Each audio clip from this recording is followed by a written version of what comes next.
ইসলামী পরিভাষায় মাসবুক কি, মাসবুক কাহাকে বলে, এইটা একটু ক্লিয়ার করলে ভালো হয়। ধন্যবাদ। ইবাদত সংক্রান্ত গুরুত্বপূর্ণ প্রশ্ন, মাসবুক কাকে বলে। প্রাসঙ্গিক প্রকারগুলো বললে হয়তো অনেকের অবগতির মধ্যে আসবে। সেটা হলো মুসল্লি, নামাজি ব্যক্তি তিন প্রকার: মুদ্রিক, মাসবুক এবং লাহেক। মুদ্রিক হলো যে মুসল্লি সাহেব নামাজের শুরু থেকে যুক্ত হন, তাকে বলে মুদ্রিক। আর মাসবুক হলো শুরুতে যুক্ত হতে পারেননি, শুরুতে তার 1-2 রাকাত ছুটে গিয়েছে, পরে এসে যুক্ত হয়েছেন, এ হচ্ছে মাসবুক।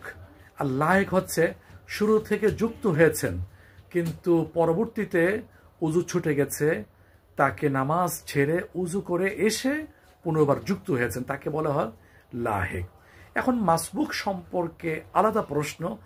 মাসবুক যিনি পরে যুক্ত হয়েছেন তার ক্ষেত্রে মাসআলা হলো যে কয় রাকাত ছুটে গেছে, ইমাম সাহেবের সালাম ফিরানোর পরে বাকি রাকাতগুলো উনি কমপ্লিট করে নেবেন। এই হচ্ছে মাসবুকের ব্যাপারে সংক্ষিপ্ত উত্তর।